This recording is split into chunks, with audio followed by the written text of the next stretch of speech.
Hello, good morning guys. This is Pradeep Dhani and welcome to my channel. Guys, जैसा कि हमने last class में start किया था अपना CMA फाउंडेशन की इकोनॉमिक्स और मैनेजमेंट, जिसमें मैंने मैनेजमेंट का पहला चैप्टर लेक्चर जो है वो मैं करा चुका हूँ, जिसमें मैंने बेसिक कि मैनेजमेंट होता क्या है, मैनेजमेंट में कितने फंक्शन होते हैं। तो मैंने आपको बताया था कि मैनेजमेंट में मेनली 5 फंक्शन होते हैं। आपका प्लानिंग, ऑर्गेनाइजिंग हो गया, आपका स्टाफिंग हो गया, आपका डायरेक्टिंग हो गया आपका, और आपका कंट्रोलिंग हो गया। ठीक है गाइस, ये 5 तरह के फंक्शंस होते हैं। इन्हीं पूरे फंक्शंस में आपकी बिजनेस जो है वो कवर हो जाएगी, जो कि 50 मार्क्स में है। मेरा पहला लेक्चर जो है मैं निकाल चुका हूँ, आप उसको देख लीजिएगा। उसमें मैंने डिटेल से प्लानिंग को समझाया है। ओके गाइस, लेकिन अगर आपको उसमें भी कोई दिक्कत है तो आप एक बार वीडियो जाके देख लीजिएगा। अगर आपको फिर भी कोई इशू है तो उस पर आप कमेंट डाल सकते हैं और मैं आपको उसका रिप्लाई दे दूंगा। तो आज हम जो स्टार्ट करने जा रहे हैं, अपना बिजनेस का दूसरा लेक्चर स्टार्ट करने जा रहे हैं guys, second function of business हमारा मैनेजमेंट का, जिसका नाम है ऑर्गेनाइजिंग।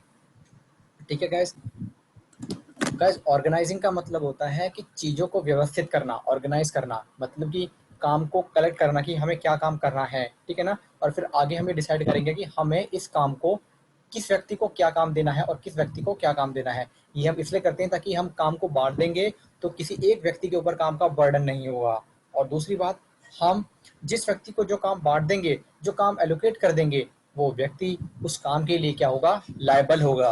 वो व्यक्ति उस काम के लिए रिस्पॉन्सिबल होगा। यानी अगर वो काम सपोज दिए गए समय पर नहीं होगा तो हम किसी और व्यक्ति को नहीं डांटेंगे, हम डांटेंगे केवल उस व्यक्ति को जिसके लिए वे वो जिम्मेदार है। ओके गाइज, तो अब हम आगे स्टार्ट करना चाह रहे हैं ऑर्गेनाइजिंग का।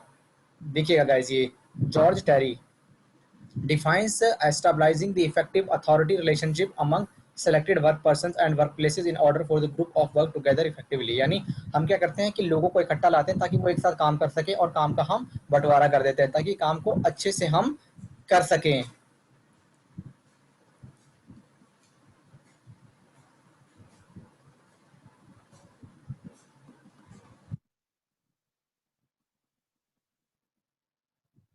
इसके बाद गैस ये बोल रहा है कि organisation socialise serving 3 main purpose. यानी ऑर्गेनाइजेशन का मेन पर्पस क्या होता है, acquisition of work skills and abilities. यानी अपनी कंपनी में नए नए बंदों को लाना और स्किलफुल बंदों को लेके आना ताकि वो अपने काम को अच्छे से कर सकें, ताकि उनको जिस काम जो काम उसको दिया गया है, जो काम एलोकेट किया गया है, वो उस काम में स्किलफुल हो, परफेक्ट हो उस काम में। Adoption of appropriate role behaviour, यानी उसको अप्रोप्रिएट रोल बिहेवियर दिया जा सके ताकि वो व्यक्ति, उस व्यक्ति को वो काम दिया जा सके जिस काम को करने में वो संतुष्टि है, यानी जिस काम को करने में वो हैप्पी है। अगर आप उसको वो काम दे देंगे जिस काम में वो इंटरेस्टेड नहीं है तो वो मन से उस काम को करेगा नहीं। उस काम को करने, उस व्यक्ति से करवाने या ना करवाने का कोई फायदा आपको, जो रिजल्ट है, जो आउटपुट है, वो आपको नहीं मिलेगा। Adjustment to the norms and values of the work group, यानी कि आपको कोऑर्डिनेशन, यानी आपको एक साथ मिलकर चीज़ों को काम करना पड़ेगा। आपको सभी व्यक्तियों को साथ लेकर चलना पड़ेगा। अब गाइज ना, ये इंपॉर्टेंट क्वेश्चन है कि प्रोसेस ऑफ ऑर्गेनाइजिंग क्या है। तो ये हम एक एक करके आगे पढ़ते हैं। ये गाइज हम थोड़ा पढ़ लेते हैं।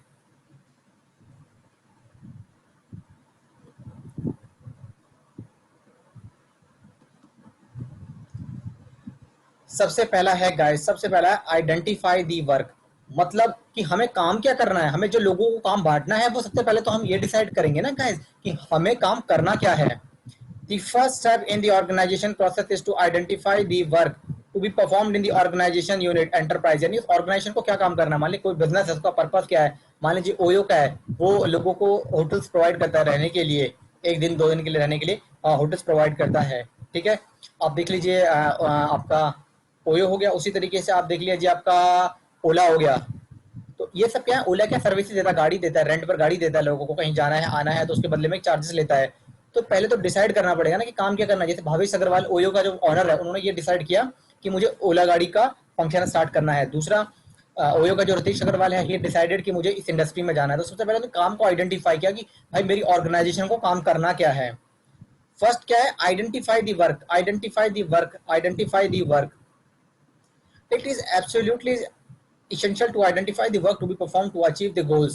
यानी भाई आपको गोल अचीव करना है, आपको मेहनत करनी है, you are doing hard work. लेकिन आपको जो काम करना है, आपको जो काम करना है, करना क्या है काम, आपको सबसे पहले देखना पड़ेगा किस तरीके का बिजनेस आप करना चाहते हो।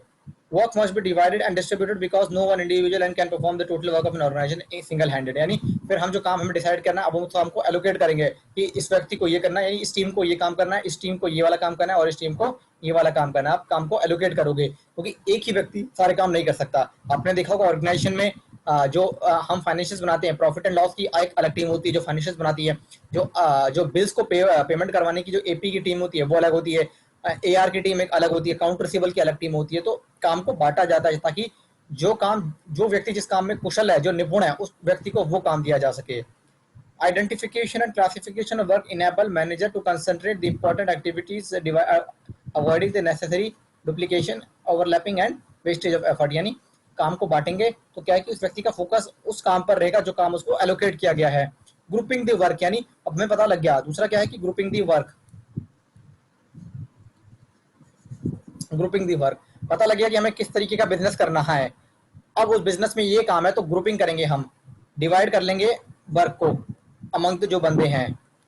एस्टैब्लिश फॉर्मल रिपोर्टिंग रिलेशनशिप, यानी कि हर एक व्यक्ति के ऊपर एक रिपोर्टिंग मैनेजर होगा, तो हम उसको एक रिपोर्टिंग मैनेजर रखेंगे ताकि एक रिस्पॉन्सिबिलिटी रहे कि हमें जो काम लेना है मैनेजमेंट को वो मैनेजर से निकलवाना है और मैनेजर अपने सबऑर्डिनेट से निकलवाएगा। Providing the measurement and providing for measurement evaluation and control, and जो रिपोर्टिंग मैनेजर होगा वो टाइम टू टाइम इवैल्यूएट करेगा कि भाई जो ये सबऑर्डिनेट है मेरे, वो काम सही से कर रहे हैं या नहीं कर रहे हैं। डेलीगेटिंग द अथॉरिटी, हमने अथॉरिटी एलोकेट कर दी है। डेलीगेशन ऑफ अथॉरिटी का मतलब काम को किसी और को देना, यानी बंटवारा करना काम का। कोऑर्डिनेशन, गैस क्या होता है कि कोऑर्डिनेशन का होता है कि आपस में समझ, यानी एक टीम का दूसरी टीम से कोऑर्डिनेशन होना चाहिए, यानी आपस में समझ बूझ होनी चाहिए। उसी तरीके से जो रिपोर्टिंग मैनेजर है उसका अपने सबऑर्डिनेट यानी अपने बंदों से क्या होना चाहिए, अच्छे संबंध होने चाहिए, यानी एक अच्छा रिलेशनशिप मेंटेन होना चाहिए, तभी तो टीम में अच्छा रहेगा। मान लीजिए टीम में मनमुटाव रहेगा तो काम पर भी इसका इफेक्ट पड़ेगा।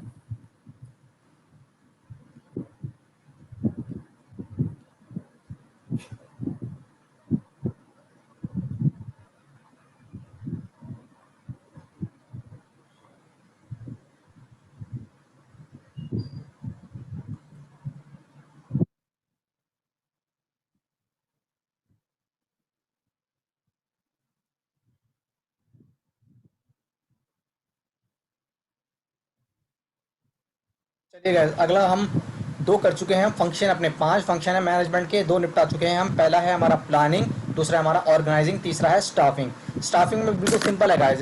पहली बात तो ये है कि पूरा मैनेजमेंट जो है वही सिंपल है। स्टाफिंग का मतलब होता है कि अब जब हमें पता लग गया कि हमें ये काम करना है, ये बिजनेस करना है, तो अब क्या करना पड़ेगा, हमें बंदों को रखना पड़ेगा उस काम को करवाने के लिए। हमें अकाउंटेंट रखने पड़ेंगे, हमें प्यून भी रखने पड़ेंगे, हमें हमें एपी की टीम भी रखनी पड़ेगी, हमें सेल्स की टीम भी रखनी पड़ेगी, हमें मार्केटिंग की टीम भी रखनी पड़ेगी, हमें रिसर्च एंड डेवलपमेंट की टीम भी रखनी पड़ेगी, और हमें मर्जर और एक्विजिशन की टीम भी रखनी पड़ेगी, हमें हमें फाइनेंशियल्स को रिव्यू करने वाले मैनेजर्स भी रखने पड़ेंगे। तो स्टाफिंग मतलब बंदों की अब हायरिंग, लोगों को हायर करना, काम को करवाने के लिए आपको लोगों को हायर करना पड़ेगा।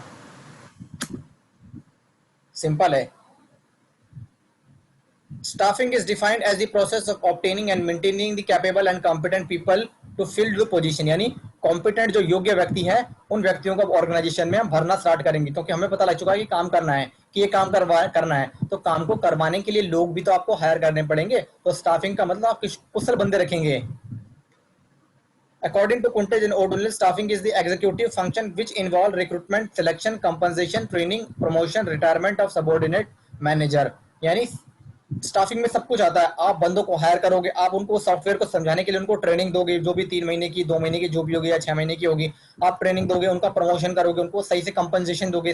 कंपनसेशन का मतलब सही से आप उनका सैलरी का भुगतान करेंगे। अब सैलरी का भुगतान सही से करेंगे तो वो लोग क्या रहेंगे, खुश रहेंगे। और रिटायरमेंट देते समय आप उनको अच्छे से ट्रीट करिए, उनको अच्छे से पैसा दीजिए रिटायरमेंट का। Importance of staffing, it facilitate discovery of competent and qualified people to take up various position the organisation, यानी ऑर्गेनाइजेशन में पोजीशंस को फिल करना और योग्य व्यक्तियों को रखना। योग्य व्यक्तियों को आप रखेंगे तो आपको आउटपुट जो है, आपको जो रिजल्ट जो है वो क्या मिलेंगे, बहुत सुंदर और अच्छे मिलेंगे आपको। It enhance productivity by placing right people on the right job, यानी जिस बंदे का इंटरेस्ट जिस काम में है आपको उसमें रखना पड़ेगा। मार्केटिंग के बंदे होते हैं, उनकी स्किल्स अलग होती है, अकाउंट्स के बंदे एक अलग होती है, ठीक है, मर्जर एंड एक्विजिशन के बंदे, उनकी स्किल्स अलग होती है, उनकी क्वालिफिकेशन एक अलग होती है। It helps in establishing the staffing requirement to origination in future. Okay guys, तो अगर फ्यूचर में भी रिक्वायरमेंट है तो फ्यूचर में भी हम हायरिंग करेंगे बंदों की।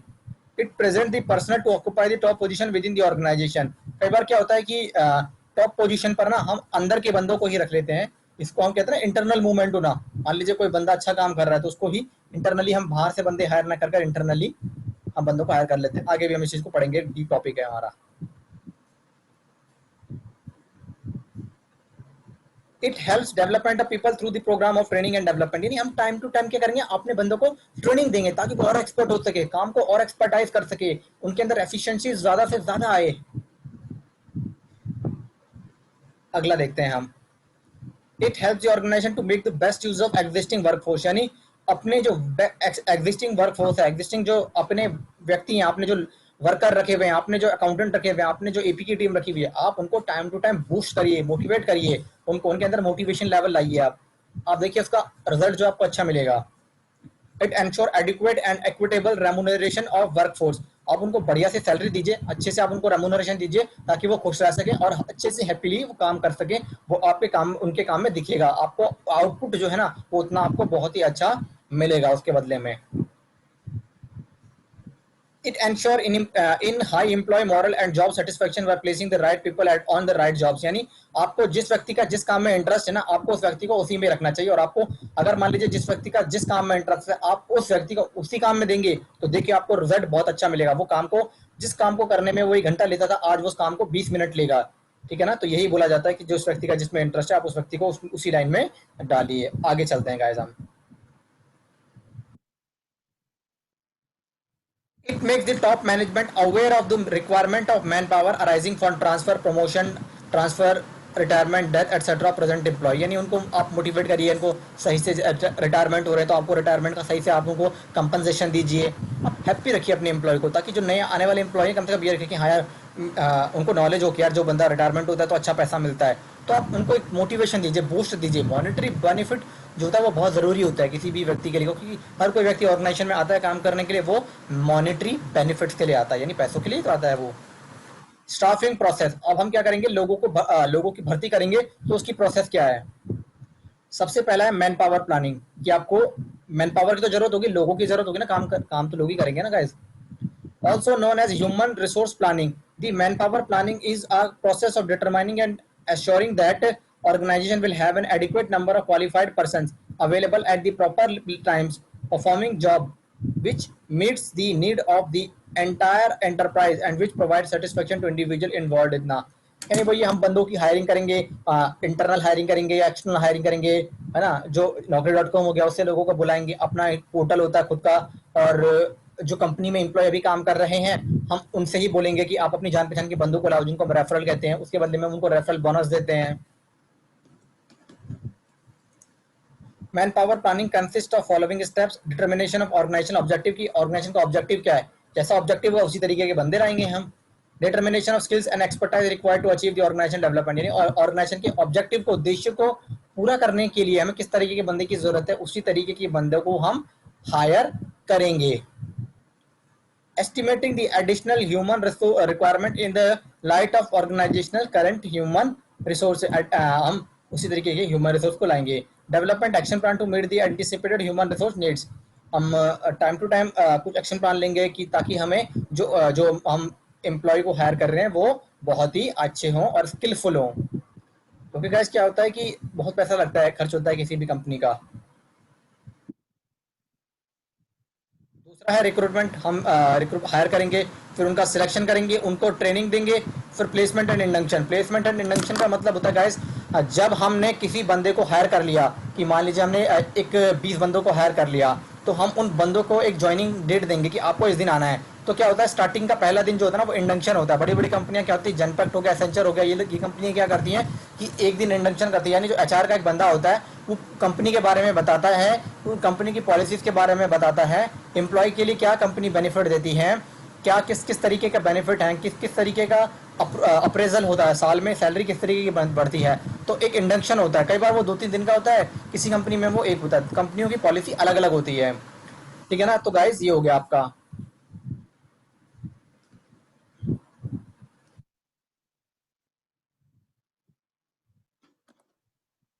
Are you understanding, guys? Please like, share, and subscribe the channel, guys. Please keep support. We are doing best, our best for you, guys. और मैं कोशिश कर रहा हूँ कि मेरे और भी फ्रेंड है वो और भी सब्जेक्ट लाएं फाउंडेशन की। अगर आप देखें कि इकोनॉमिक्स और बिजनेस तो मैं करा रहा हूँ, और अकाउंट्स की भी मेरा फ्रेंड करा रहा है। बाकी मैं कोशिश कर रहा हूँ कि लॉ और मैथ।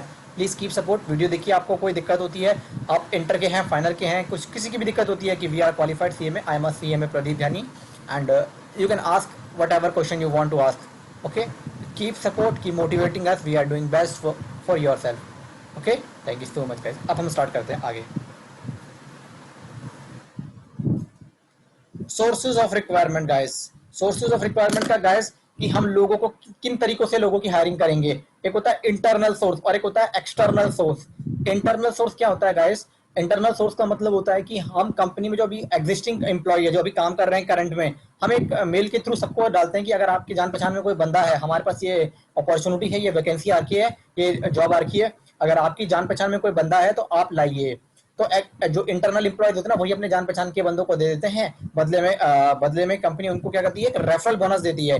तो इंटरनल एम्प्लॉय वो भी खुश, और कंपनी को फायदा क्या होगा कि जो कंपनी जो जिस बंदे को हायर करेगी तो जान पहचान का होगा, तो इससे कंपनी उस व्यक्ति के बारे में जान सकती है इंटरनल एम्प्लॉय से कि बंदा कैसा है, इसका व्यवहार कैसा है, ये कंपनी में टिका रहेगा कि नहीं रहेगा। पता चले 2 महीने बाद ही इसको कहीं और ज्यादा सैलरी मिल जाए, ये चला जाए। तो इंटरनली हायर करने के ये थोड़े बेनिफिट होते हैं कि वो जो व्यक्ति आपको रिज्यूम दे रहा है उसका वो क्या होगा, उस व्यक्ति को आप जानते होंगे कंपनी में, ठीक है ना। तो ये होगा, ये इंटरनल रिसोर्सेज के हो गए। इसके मेरिट देखते हैं हम। रिक्रूटमेंट फ्रॉम विद इन और encourages the employee to work efficiently to reach top positions. कई बार क्या होता है कि इंटरनली जो बंदा काम कर रहा है उसी को हम अगर कोई बड़ी टॉप पोजीशन है, तो कोई बंदा अगर अभी अच्छा काम कर रहा है करंट में, तो उसी बंदे को हम बाहर से बंदों को हायर ना करके उन्हीं बंदों को टॉप पोजीशन में पहुंचा देते हैं। The organization would be able to choose the right people for the vacant position on the basis of track record of the employee। यानी अगर मान लीजिए कोई इंटरनली बंदा प्रेजेंट एम्प्लॉय 5 साल से एक बहुत अच्छा कर रहा है, उसकी करंट मैनेजर के साथ अच्छा रिस्पॉन्स है, टाइम टू टाइम काम दे रहा है, तो उसको हायर अपॉर्चुनिटी है, तो हम बाहर के बंदों को हायर करने की बजाय अपने इंटरनली बंदों को प्रमोट करेंगे, ताकि और बंदे भी देख सकें और उनके अंदर मोटिवेशन का लेवल एक आ सके। Employees need little training as they know the major operation and function of the organisation. यानी हम बाहर से बंदों को लाने की बजाय अगर इंटरनली बंदों को लाएंगे तो वो इंटरनली वातावरण को अंडरस्टैंड कर चुके होंगे, उनको ट्रेनिंग की जरूरत नहीं होगी, वो सॉफ्टवेयर को पहले से ही अंडरस्टैंड करते होंगे, ठीक है। तो ये फायदे होते हैं कि इंटरनली बंदों को, अंदर से ही बंदों को हायर कर लेना। The expenditure relatively less when compare to external resource recruitment. सही बात है, एक्सपेंडिचर तो कम आएंगे, आप बंदों को लाओगे, उनको ट्रेनिंग देनी पड़ेगी, ट्रेनिंग पे खर्चा होगा, सॉफ्टवेयर को समझाने के लिए एक बंदा हायर करना पड़ेगा, तो इन चीजों से बच जाओगे। क्योंकि जो प्रेजेंट एम्प्लॉय है ना, वो इन चीजों से भली भांति परिपूर्ण है, वो इन चीजों को जानता है। Internal recruitment improve the morale of employee as they are sure that they would prefer over the outsider. यानी ये बात है ना कि हम इंटरनली बंदे को हायर करेंगे, ये क्या होता है कि ये बंदे को मोटिवेशन देता है और वो खूब मेहनत करता है कि मुझे किसी और कंपनी में जाने की जरूरत नहीं, यहीं पर मुझे मैनेजर बना देंगे। तो ये फायदे होते हैं, गाइज, इंटरनली हायरिंग करने के।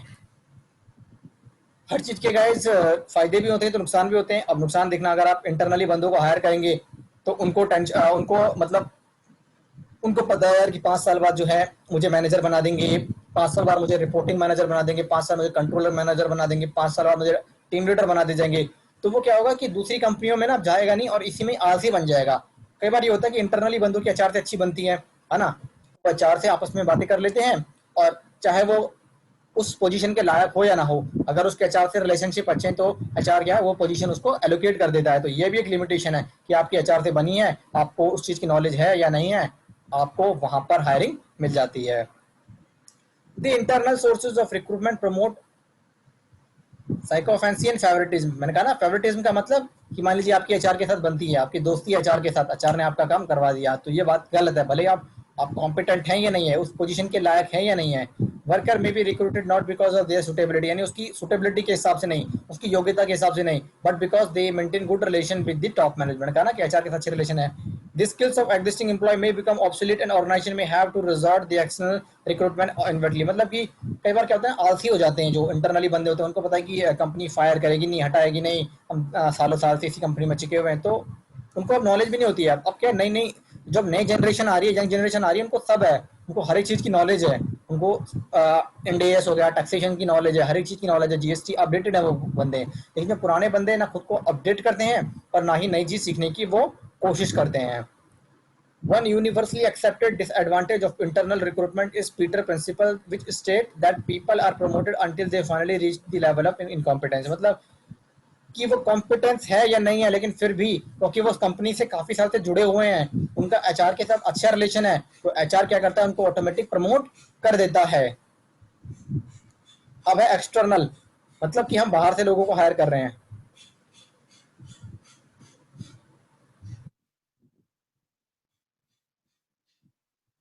हम क्या कर रहे हैं गैस, लोगों को जो हायरिंग कर रहे हैं वो बाहर से कर रहे हैं। एम्प्लॉयमेंट एक्सचेंज, एडवर्टाइजमेंट के थ्रू हम हायर करते हैं।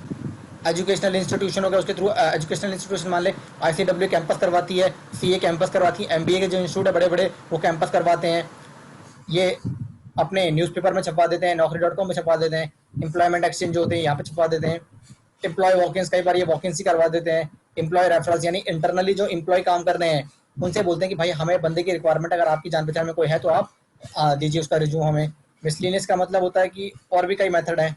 मान लीजिए क्या नाम है उसका कि चौकीदार को बोल दिया गेट में कि अगर कोई बंदा आता है जिसको जॉब की जरूरत है तो आप उसका रिज्यूम ले लीजिएगा। इस तरीके का गेट हायरिंग, इसको हम गेट हायरिंग भी बोलते हैं। Hope guys are you understanding. If you have any question आपको कमेंट कर दीजिए। कोई सजेशन देना हो तो आप सजेशन दे सकते हैं मुझे। All your suggestion are acceptable for me.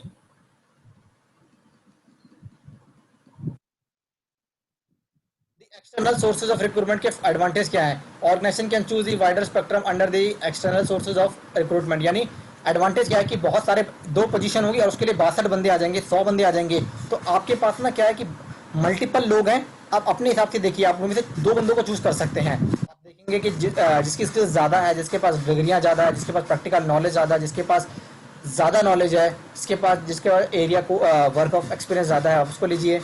Organisation can avoid bias to some personal by following the external sources of improvement है।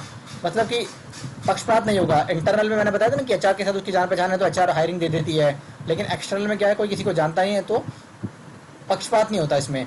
और इसकी बुराइयां क्या हैं? बुराइयां यही है यार कि अगर आप जो इंटरनल एम्प्लॉयज है उनके अंदर ना एक मनमुटाव आ जाता है कि यार ये लोग हमें क्यों नहीं हायर कर रहे हैं, हम लोग तो अच्छे से काम कर रहे हैं, तो फिर उनके अंदर ना एक हीन भावना आ जाती है। ये इसके डिसएडवांटेज हैं। अब हम आगे पढ़ते हैं सिलेक्शन प्रोसेस। सिलेक्शन प्रोसेस किस तरीके से होता है गाइस? सबसे पहले आप देखना, किसी भी ऑर्गेनाइजेशन में जाएंगे तो वो अपना एक एप्लीकेशन ब्लैंक देते हैं जिसमें आप नाम डालिए, किस पोजीशन के लिए आप आए हैं, नोटिस पीरियड कितना है आपका, आपका सीटीसी कितना है, फिक्स कितना है, वेरिएबल कितना है, क्या क्या आपने एक्सपीरियंस किया है, कहाँ कहाँ काम किया है। एक छोटा सा होता है कि जब आप इंटरव्यू रूम के अंदर जाते हैं ना तो वो बंदा आपसे ज़्यादा डिटेल नहीं पूछता, वो एक जो इंटरव्यू लेता है मैनेजर, वो एक झलकियाँ देखता है, वो समझ जाता है आपके बारे में।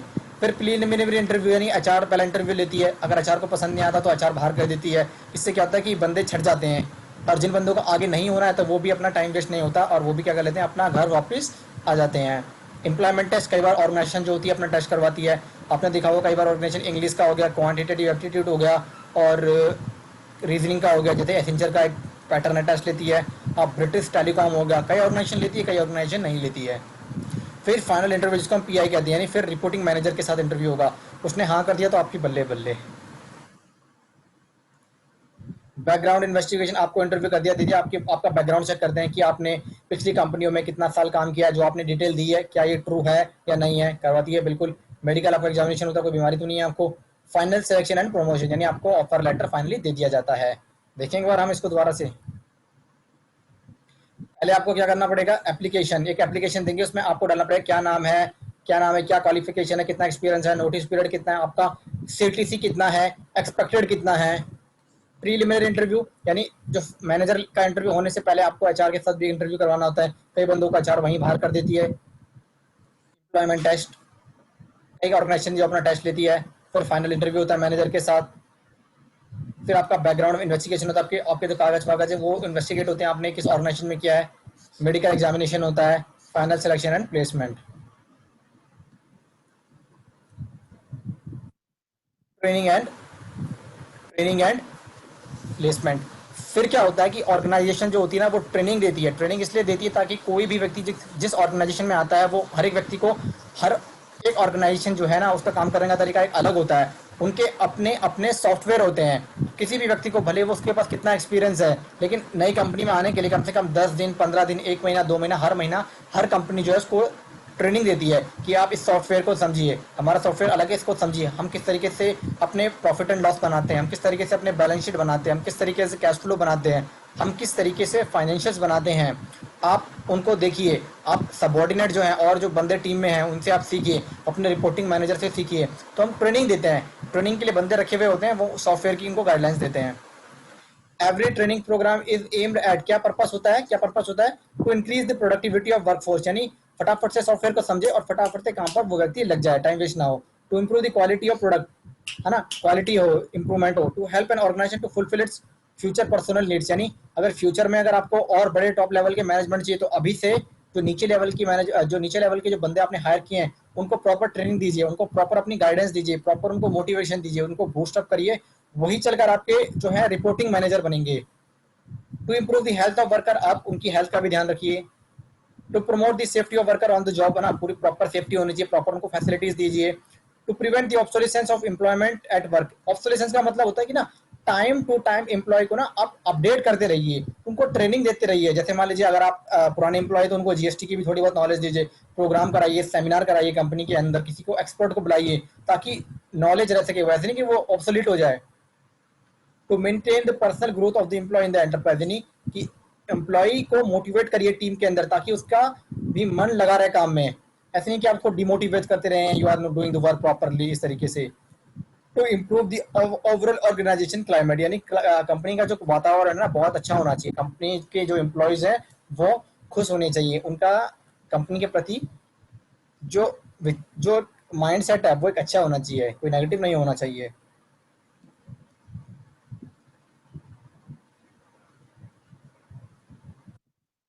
अगला है guys method of training.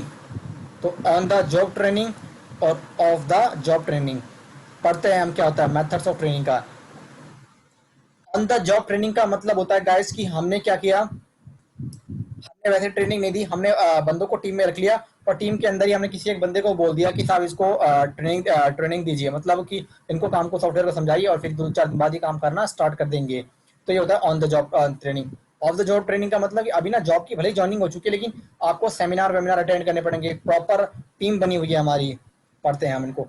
Actually training begins on the first day when an employee start his job, यानी पहले दिन से ही ट्रेनिंग स्टार्ट हो जाती है। Every employee has learned love on the job, एक व्यक्ति को, क्योंकि हर एक कंपनी में अलग अलग काम होता है, भले कितना ही एक्सपर्ट क्यों ना हो, नई कंपनी में आने के लिए 10-15 दिन तो अपनी पैंठ जमाने के लिए उसको चाहिए ही चाहिए। On the job training is normally given by superior और supervisor. One notable feature is that there is no artificial location, मतलब कि उसको कंपनी के अंदर ही आना पड़ेगा, ऐसे नहीं कि ट्रेनिंग लेने के लिए उसको कहीं और जाना पड़ेगा, नहीं, कंपनी के अंदर ही सब कुछ होगा। Everything is reality. The method employment to make the on the job training are as under, coaching हो गया, अप्रेंटाइज ट्रेनिंग हो गया, जॉब रोटेशन हो गया, ट्रेनिंग हो गया, आपका सेल्फ इंप्रूवमेंट प्रोग्राम हो गया। टाइम टू टाइम हम व्यक्तियों को मोटिवेट करने के लिए, अपने एम्प्लॉय को मोटिवेट करने के लिए उनको सेल्फ इंप्रूवमेंट प्रोग्राम करेंगे ताकि वो ऐसा ना कि काम ही काम में बोर होते रहें वो।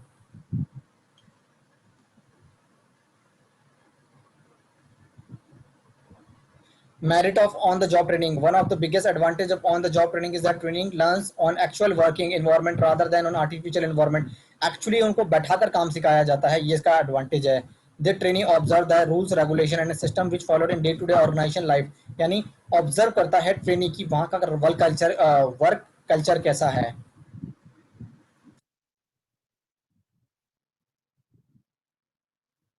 Additional personnel are not required for a training employee when the job method of training is used. Therefore, there is an advantage of economy. मतलब हमें अलग से बंदे रखने की जरूरत नहीं कि ट्रेनिंग देने के लिए अलग से बंदे रखने की जरूरत है। हमारे पास 2-4 बंदे होते हैं। यहाँ क्या होता है कि जो मैनेजर हायर करता है ना, वो मैनेजर क्या होता है कि उसकी टीम में मान लीजिए 7 बंदे हैं, तो किसी एक बंदे को बोल देगा कि एक नया बंदा है, इसको ना समझा दो सॉफ्टवेयर को थोड़ा बहुत। एक दिन समझाना होता है, बाकी बंदे खुद ही समझ जाते हैं और 1-2 महीने खुद प्रैक्टिस करता है और अपने आप सीख जाता है। Demerit on the job training. The trainee may learn in a haphazard manner. Hence, since there is no direction under which the trainee learns while performing job, there would be disagreement on the part of the trainee. यानी कि कई बार क्या होता है कि trainee dissatisfaction हो जाता है इसमें। Sometime in experience to handling of machine and tools by the training. मतलब कई बार क्या होता है कि ना हम जल्दबाजी में ही 2-4 दिन की ट्रेनिंग देते हैं बंदे को और क्या करते हैं कि काम पे लगा देते हैं, तो वो नुकसान दे जाता है। उसको प्रॉपर नॉलेज नहीं दी है, 2-4 दिन आपने काम सिखाया और फिर आपको काम पे लगा दिया, तो वो आपको नुकसान देगा। The productivity of employee who is undergoing training on the job would be dismissal and disappointing. Further, it affects the flow of work when the production of undergoes different processes. यानी क्योंकि ना इसमें क्या होता है कि जो ट्रेनिंग का 2-4 दिन दे देते हैं आप, मतलब एक टीम में कोई बंदा था, उसने सिखा दिया उस काम को कि ले यार 2-4 दिन तू सीख ले, पर उससे ना उसकी प्रोडक्टिविटी बेकार हो जाती है, वो नहीं सीख पाता proper. Sometime it become very difficult for the trainee to work as well as learn. क्या होता है, मैंने कहा ना कि वो 2-3 दिन सिखाते हैं और ऑर्गेनाइजेशन एक्सपेक्ट करने लग जाती है कि बंदा 2-4 दिन बाद काम करना स्टार्ट कर दे, जिससे क्या होता है कि वो डिसअपॉइंट हो जाता है कहीं, और मतलब डिसअपॉइंट हो जाता है। उसके बाद है ऑफ द जॉब ट्रेनिंग।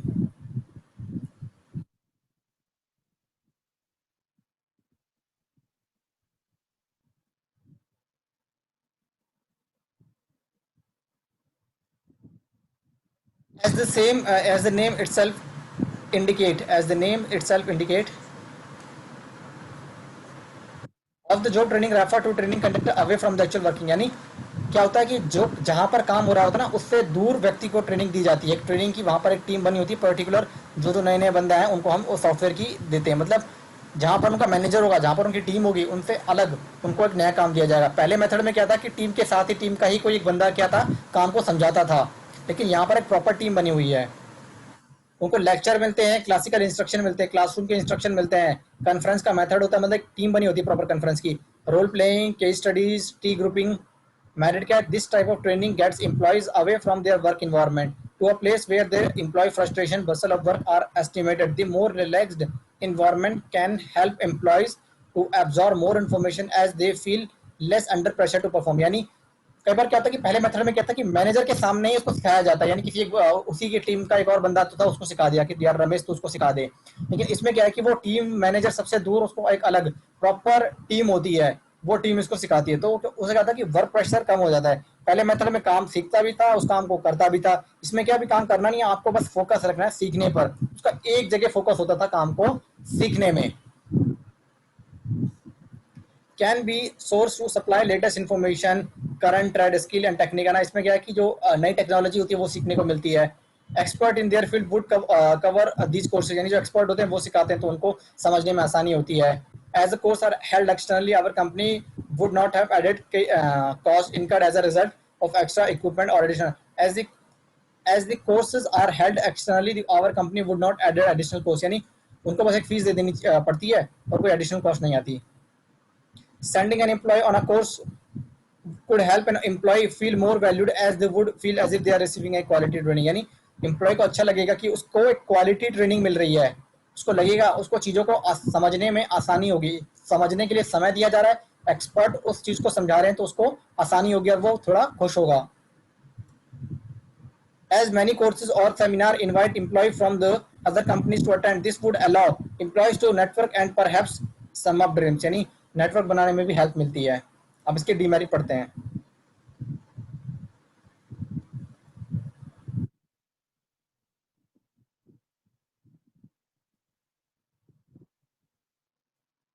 मैंने बताया था इसमें यहाँ कंपनी की कॉस्ट जो है ना वो ज़्यादा होती है।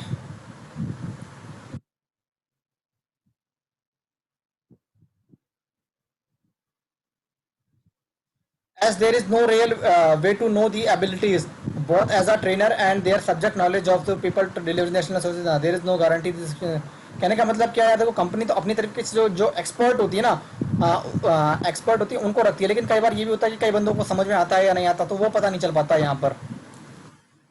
The different learning speed of individual who are usually forced to progress at a compromise rate। The different learning speed of individual who are usually forced to progress at a compromise rate। मतलब कि सबसे expect किया जाता है, सबसे expect किया जाता है कि सब एक ही रेट से चीज़ों को सीखे, सब एक ही रेट से चीज़ों को सीखे, जो कि पॉसिबल नहीं है। हर एक व्यक्ति का जो माइंड है वो अलग अलग होता है, कोई किसी काम को आधे घंटे में समझता है, कोई किसी काम को 2 घंटे में समझता है। Not all the learner will be starting at the same knowledge or skill level, and there is a risk that those starting at the lowest level, if account is not taken out, मतलब simple सी बात है कि मतलब हर एक व्यक्ति का समझने का तरीका अलग है, कोई किसी काम को जल्दी समझता है, कोई किसी काम को लेट से समझता है। एक लास्ट टॉपिक है, उसके बाद हम रिवाइज करेंगे। Placement, orientation and induction. अब मैं इसको समझाता हूँ बिल्कुल प्रैक्टिकली। कई बार कंपनियां क्या होती है कि जब हमने इंटरव्यू लिया, सबसे पहले एचआर इंटरव्यू लेगा, एचआर ने सिलेक्ट कर दिया, जिनको नहीं किया वो जा सकते हैं, ठीक है। इससे क्या होगा कि बंदे कम हो जाएंगे, अब जो मक्खन माल होगा उसको हम रखेंगे। अब क्या होता है, क्वांटिटेटिव टेस्ट होता है, कई कंपनियां लेती है, उन्होंने मान टेस्ट, जिन्होंने टेस्ट क्लियर कर दिया आगे जाएंगे, जिन्होंने नहीं किया वो वापस कर जाए अपने, ठीक है गाइस। अब जो बचे हुए हैं तो उनका क्या होगा, फाइनली पीआई होगा, पीआई भी जिन्होंने सेलेक्ट कर लिया वो आगे जाइए, जिन्होंने नहीं किया वो वापस घर जाइए। थैंक यू, आपने तीसरे लेवल तक आप पहुंचे, ठीक है। अब आगे समझना इसके बाद क्या होता है।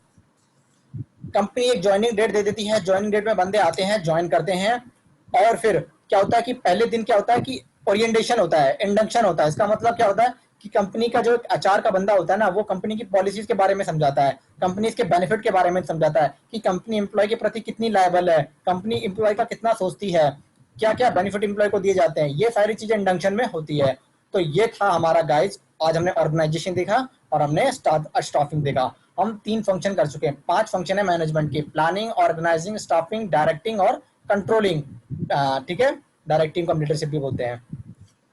प्लानिंग कर चुके हैं, आज हमने ऑर्गेनाइजिंग देखा और स्टाफिंग देखा। एक बार हम रिवाइज कर लेते हैं कि आज हमने पढ़ा क्या।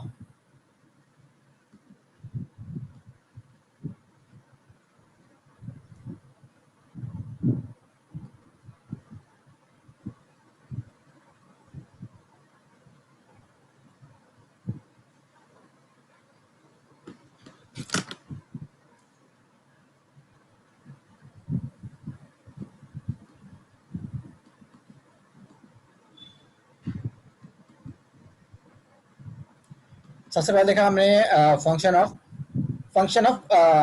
ऑफ हमने ऑर्गेनाइजेशन का देखा। आइडेंटिफाई दी वर्क, क्या बिजनेस करना है, किस तरीके का बिजनेस करना है, वो काम हम आइडेंटिफाई करेंगे। ग्रुपिंग दी वर्क, काम को ग्रुप करेंगे एक जगह में, यानी ये वाला काम इन लोगों से करवाना है, ये वाला काम इस टीम से करवाना है, तो ग्रुपिंग करेंगे। एस्टेब्लाइजिंग फॉर्मल रिपोर्टिंग मैनेजर या relationship, establishing formal reporting relationship, काम को बंटवारा करेंगे। Providing measurement, evaluation, control, time to time control का इवैल्यूएट करेंगे। और डेलीगेटिंग अथॉरिटी, यानी काम को डेलीगेट करेंगे, रिस्पॉन्सिबिलिटी देंगे। और कोऑर्डिनेशन, यानी काम के बीच में कोऑर्डिनेशन होना चाहिए, एक दूसरे का आपस में साथ होना चाहिए एक दूसरे का।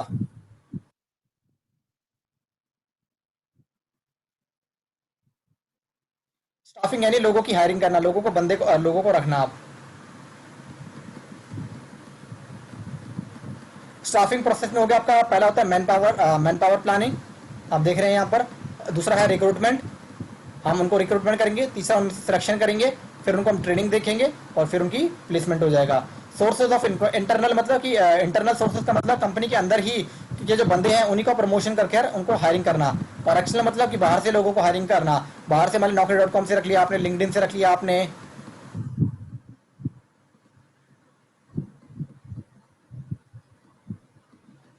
सिलेक्शन की प्रोसेस क्या है कि एप्लीकेशन ब्लैंक का मतलब कि हम एप्लीकेशन, जब इंटरव्यू के लिए बंदा आता है तो उसको हम एप्लीकेशन देखते हैं, उसमें वो डिटेल डालता है कि मेरा नाम क्या है, किस कंपनी में काम करता था, कितना मुझे एक्सपीरियंस है, क्या क्या मेरी एक्सपर्टाइज है। प्रीलिमिनरी इंटरव्यू यानी पहले इंटरव्यू होता है मेरा। एम्प्लॉयमेंट टेस्ट मतलब कई बार कंपनियां टेस्ट भी ले लेती हैं। फाइनल इंटरव्यू का मतलब फिर फाइनली मैनेजर के साथ उसका इंटरव्यू होता है। बैकग्राउंड उसका इन्वेस्टिगेट होता है, मतलब कि उसका जो उसने डिटेल हमें दी है, जो बातें रखी हैं उसकी हम इन्वेस्टिगेट करते हैं, पता लगाते हैं कि वो बातें सही हैं या फिर उसने फेक बोल दी है। मेडिकल उसका एग्जामिनेशन होता है। फाइनल सिलेक्शन एंड प्लेसमेंट, यानी उसको हम ऑफर लेटर दे देते हैं। Training and development, method of training, on the job training, यानी हम मतलब मैनेजर क्या होता है कि वो अपने साथ ही किसी एक बंदे को बोल देता है कि इसको काम सिखाओ। ऑफ द जॉब का मतलब कि एक प्रॉपर ट्रेनिंग की टीम बनी होती है, वो उस बंदे को सिखाती है।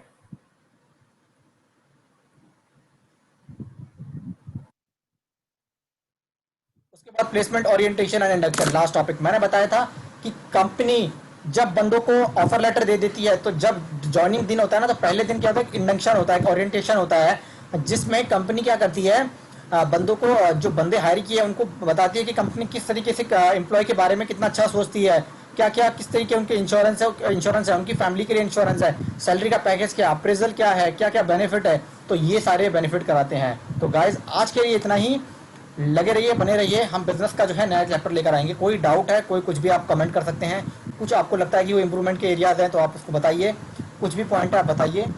बिल्कुल, तो हम मिलते हैं अगले नए टॉपिक के साथ और नए चैप्टर के साथ। Okay guys, so guys, thank you so much, bye.